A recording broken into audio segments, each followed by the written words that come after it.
प्रणाम। मेरा सभी को सादर प्रणाम। आज मैं आप लोगों को एक घटना सुनाऊंगा जो कि भगवान बुद्ध के समय की है और ये घटना है श्रावस्ती की। तो हमारे भारत की श्रावस्ती एक बहुत ही प्राचीनतम नगरी है जो कि नॉर्थ ईस्ट यूपी में है और बहुत ही घनी आबादी वाली नगरी थी भगवान बुद्ध के समय में। आज तो उतनी नहीं रह गई, लेकिन पहले बहुत ही ज़्यादा घनी आबादी वाली नगरी थी हमारे भारत की। तो उस समय की ये घटना है। बहुत सारे लोगों ने विपश्यना के जो प्रवचन हैं उनमें गोयनका जी के द्वारा सुना होगा।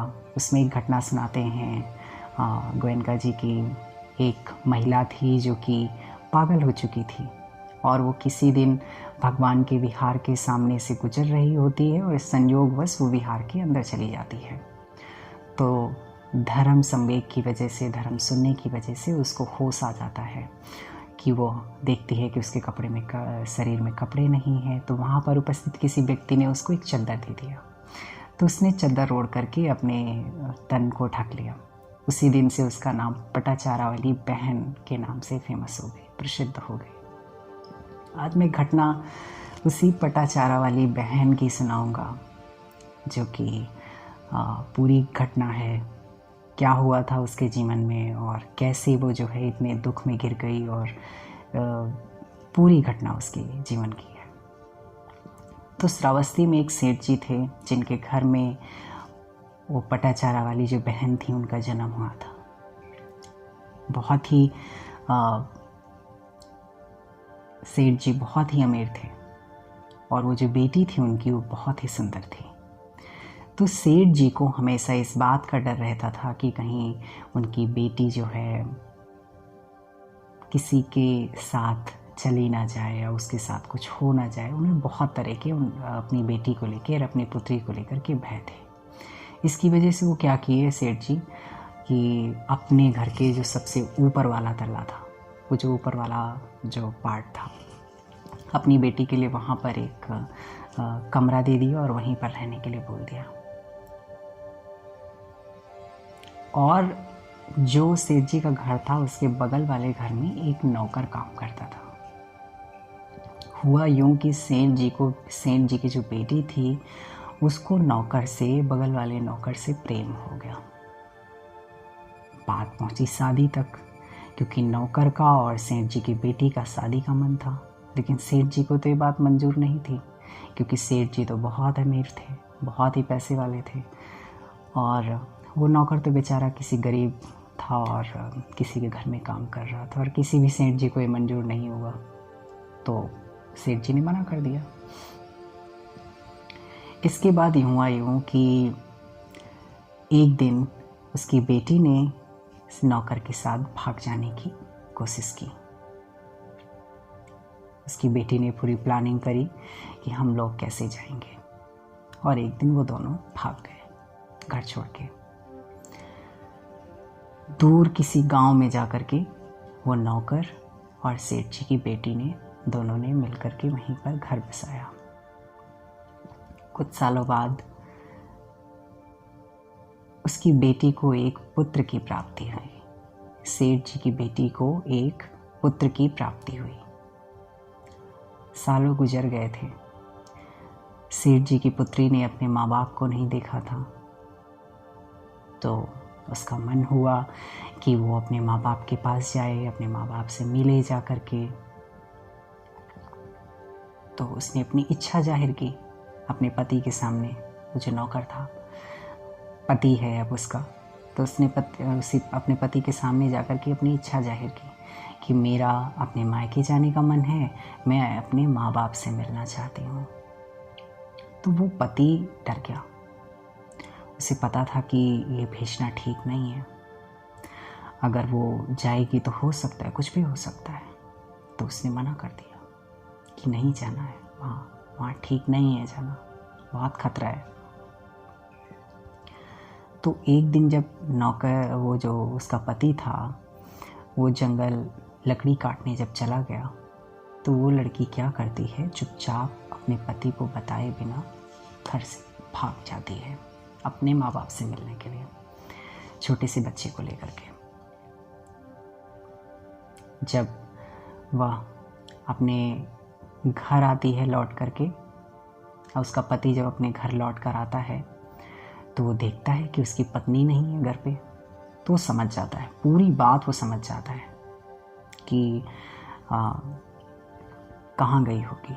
वो भी पीछे से जाता है उसके भाग के, तो जंगल में उसको मिल जाती है। वो किसी तरह से मना करके, समझा बुझा करके वो फिर से उसको घर में वापस लेकर आ जाता है। कुछ सालों बाद उसको पुनः एक पुत्र की प्राप्ति होती है, उसकी पुत्री को। इस बार फिर से उसने जो है अपनी इच्छा जाहिर की कि नहीं, अब इस बार तो मुझे अपने माँ बाप से मिलने जाना ही जाना है। तो उसका जो पति था उसने इस बार फिर मना कर दिया, लेकिन उसने इस बार ठान लिया कि उसको अपने घर जाना ही है और वो कुछ भी करेगी अब इसके लिए। तो वो क्या करती है, एक दिन जब उसका पति फिर से लकड़ी बिनने जंगल चला जाता है तो वो चुपचाप निकल जाती है। जब पति शाम को अपने घर आता है वापस, तो देखता है कि उसकी पत्नी घर पे नहीं है, ना ही उसके दोनों बच्चे हैं। तो वो पीछे फिर से भागता है उनके ढूंढने के लिए, और संयोगवश उसी जंगल में वो फिर से पा जाता है अपनी पत्नी को और अपने दोनों बच्चों को। लेकिन इस बार उसी जंगल में उन चारों लोगों को रात हो जाती है। उनकी पत्नी को, उसके पति को और उनके दोनों बच्चों को वहीं पर रात हो जाती है। और अमावस्या की काली रात थी और संयोगवश बारिश शुरू हो जाती है रात में ही। उस जंगल में कहीं भी छिपने की कोई व्यवस्था नहीं थी। बहुत छोटा बच्चा था जो गोद में लिए थे, वो बहुत छोटा बच्चा था, और एक बच्चा जो कि 3 या 4 साल का था उसकी उंगली पकड़े हुए खड़ा था।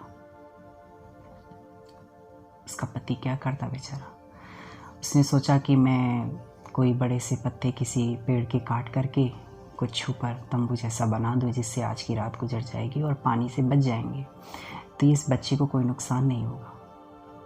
तो वो अपनी पत्नी से बोलता है कि तुम यहीं पर रुकना, मैं जंगल से बड़े पत्तों को काट लाऊं और काट कर एक तंबू बना लेंगे तो रात में पानी से बच जाएंगे। पत्नी बोलती है ठीक है। उसका पति बड़े से पत्तों को काटने के लिए जंगल में निकल जाता है, और संयोगवश हुआ यूं कि उसके पति को एक सांप डस लेता है और उसके पति की मृत्यु उसी जगह पर हो जाती है। जब बहुत देर हो गए, जब उसका पति नहीं लौटा, तो पत्नी को चिंता हुई कि मेरा पति गया था अभी तक लौटा नहीं। तो वो पीछे से फिर ढूंढने के लिए निकलती है अपने पति को ढूंढने के लिए फिर से वो उसके पीछे निकलती है। तो कुछ दूर पर जाकर पा जाती है, देखती है कि उसका पति तो जमीन पर पड़ा हुआ है, मरा पड़ा है। बहुत रोती है, बहुत क्रंदन करती है, बहुत विलाप करती है, लेकिन कोई फायदा नहीं। रोते रोते पूरी रात निकल जाती है। दोनों बच्चे बेचारे पानी में भीग रहे होते हैं, पूरी रात भीगते हैं। एक बच्चा बीमार पड़ जाता है, रो रो करके उसकी पत्नी का बुरा हाल हो जाता है उस रात में। सुबह तक बारिश थम जाती है, तब वो तय करती है कि अब मुझे अपने माँ बाप के पास जाना ही होगा, और वो आगे बढ़ती है। जंगल के जब उस पार जाती है तो उसी नदी को पार करना था, और उस दिन संयोगवश नदी में कोई भी नाविक नहीं था जो कि उसको नदी पार करा सके। और बारिश की वजह से उस दिन नदी में बहुत बड़ी बाढ़ आ चुकी थी। उसकी पत्नी के शरीर में अब यह हिम्मत नहीं थी कि वो अब नदी को पार कर सके। तो अपने बड़े बेटे को बोलती है कि पुत्र तू यहीं पे रुक। उसे इसी पार बिठा देती है और वो कहती है कि मैं तेरे छोटे भाई को उस पार छोड़ के आती हूँ, और जब मैं छोड़ के आऊँगी उस पार तब मैं तुझे फिर से ले जाऊँगी। वो जो 3-4 साल का जो बच्चा था वो इसी पार रुक जाता है और उसकी माँ उसके छोटे भाई को लेकर के नदी पार करने लगती है। धीरे धीरे धीरे धीरे वो उस नदी के पार पहुंच जाती है। छोटे भाई को उसके नदी के उस पार रख के फिर से लौटती है कि अपने दूसरे बच्चे को भी ले आए। तो वो जब नदी के बीच में आ जाती है लौटते समय, तो देखती है कि एक चील उसके बच्चे के ऊपर मंडरा रहा है। तो माँ है वो, क्या करती, भगाने के लिए अपने हाथों का इशारा करती है, खूब तेजी से इशारा करती है, चिल्लाती है चील पे, हट हट करके आवाज करती है। लेकिन चील जो है तब तक उसके बच्चे को झपट करके उठा के लेके चला जाता है। उधर वो जो बच्चा उस नदी के पार बैठा है, उसे लगता है कि मेरी माँ मुझे बुला रही है। वो जो बच्चा है उस पार नदी के, उसे लगता है कि उसकी माँ उसे बुला रही है। तो वो नदी में उतर जाता है और नदी में बाढ़ की वजह से, पानी के प्रवाह की वजह से वो बच्चा डूब जाता है और बह जाता है। उस बच्चे का पता ही नहीं चलता कि वो कहाँ गया। वो बेचारी रो रो करके, उसका बुरा हाल, किसी तरह से नदी के किनारे आती है, बहुत चिल्लाती है, बहुत रोती है।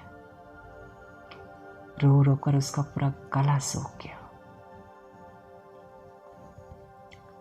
पड़ी रही वहां पर। फिर शाम तक सोचती है कि चलो फिर से आगे बढ़ते हैं, माँ बाप के पास अपने जाते हैं। उसके दुख की सीमा क्या, उसी रात उसके पति की मृत्यु हुई और अगले दिन उसके दोनों पुत्रों की मृत्यु हो गई उसकी आंखों के सामने। वो बेचारी बड़ी बेसहारा और बहुत अकेली सी हो गई। अब वो आगे बढ़ती है अपने माँ बाप से मिलने के लिए। जब अपने मायके पहुंचती है, अपने गांव, तो देखती है कि वहां पर 3 चिताएं सजी हुई थी। पता चला कि जिस दिन बारिश हुई थी उसी रात सेठ जी के घर पर बिजली गिरी और उसकी माता, उसके पिता और उसके भाई तीनों की मृत्यु हो गई। अरे अब उसके दुख का ठिकाना क्या। बहुत रोती है, रो रो कर उसके पास अब आंसू नहीं बचे, रो नहीं पा रही है। उसके दुख का क्या ठिकाना, उसका संसार में कोई नहीं है। सारे के सारे लोग एक रात में खत्म हो गए। पागल हो जाती है, श्रावस्ती की गलियों में नंगी घूमती है। उसे अपने कपड़ों का ठिकाना नहीं, खाने का ठिकाना नहीं। बच्चे उसके ऊपर पत्थर फेंकते हैं, मारते हैं, लोग उसे बुरा भला कहते हैं और उसे कोई होश नहीं है। बाल बिखेरे श्रावस्ती की गलियों में इधर से उधर घूमती रहती है। संयोगवश वो बेचारी अपने किसी पूर्व जन्म के पुण्य के प्रभाव से भगवान के विहार के सामने से एक दिन गुजरती है। तो उसे विहार से बड़ी शांत प्रिय आवाज़ सुनाई देती है। तो उस आवाज़ से मंत्रमुग्ध होकर के वो विहार के अंदर प्रवेश कर जाती है। तो वहाँ देखती है कि भगवान धर्म उपदेश दे रहे हैं, लोगों को धर्म प्रवचन दे रहे हैं। पीछे जाकर एक कोने में दुबक के अपना भी बैठ जाती है और सुनने लगती है। सुनते सुनते उसको अचानक से होश आ जाता है। तो देखती है कि अरे मेरे शरीर में तो कपड़े नहीं है। तो सकुचाती है, अपने शरीर को हाथों से अपने ढकने की कोशिश करती है। तो पास में किसी एक भले इंसान ने उसको अपने शरीर की जो चद्दर थी उसको दे देते हैं, ओढ़ करके बैठ जाती है। जब सारे लोग धर्म उपदेश सुनकर अपने अपने घरों को लौट जाते हैं, तब वो अकेले में बाद में भगवान से मिलने के लिए जाती है और भगवान के सामने हाथ जोड़कर कहती है, भगवान मेरा इस संसार में कोई नहीं है। एक ही रात में मेरा पति, मेरे दोनों बच्चे, मेरे माता पिता, मेरा भाई सब खत्म हो गए। भगवान उसे बड़े प्यार से समझाते हैं, बेटी, तुझे पता है तूने अपने पूर्व जन्मों में कितने पिता, कितने भाई, कितने पुत्र और कितनी माताएं खोए हैं। अगर तू उनकी हड्डियों को इकट्ठा करने की कोशिश करेगी ना तो पहाड़ इकट्ठे हो जाएंगे। अगर तू उनके आंसुओं को इकट्ठा करने की कोशिश करेगी ना तो समुद्र इकट्ठे हो जाएंगे। बहुत जन्म खोए हैं तूने और बहुत जन्मों में तूने अपने भाई, माता पिता और पुत्र और पतियों को खोया है। तू रो मत, तू परेशान मत हो। भगवान उसे बड़ी शांति से, बड़े प्रेम से उसे पूरी बात बताते हैं और उसे सांत्वना देते हैं और धर्म देते हैं, धर्म उपदेश करते हैं। और वो पटाचारा वाली बहन काम करते करते उस दिन से धर्म के मार्ग पर आगे बढ़ते बढ़ते अरहंत हो जाती है, मुक्त हो जाती है, इस भाव चक्र से मुक्त हो जाती है, अपने दुखों से मुक्त हो जाती है और आगे का अपना पूरा जीवन धर्म में समर्पित कर देती है, लोगों की सेवा में समर्पित कर देती है। अब उससे रहा नहीं जाता, लोगों को धर्म के बारे में समझाती है और पूरा जीवन अपना धर्म में समर्पित कर देती है। यह घटना श्रावस्ती की थी। इसका मतलब ये नहीं कि ये सिर्फ विद्या और ये धर्म सिर्फ तभी के लिए कारगर था। ये आज भी उतना ही प्रभावकारी है और आज भी उतना ही सांदृष्टिक है, अच्छा है। जो भी व्यक्ति धर्म के मार्ग पर चलता है, धर्म का मार्ग का अनुसरण करता है, इस पर काम करता है, उसे सफलता अवश्य मिलती है। मेरी तरफ से आपको सभी को प्रणाम। मंगल हो, सभी का कल्याण हो।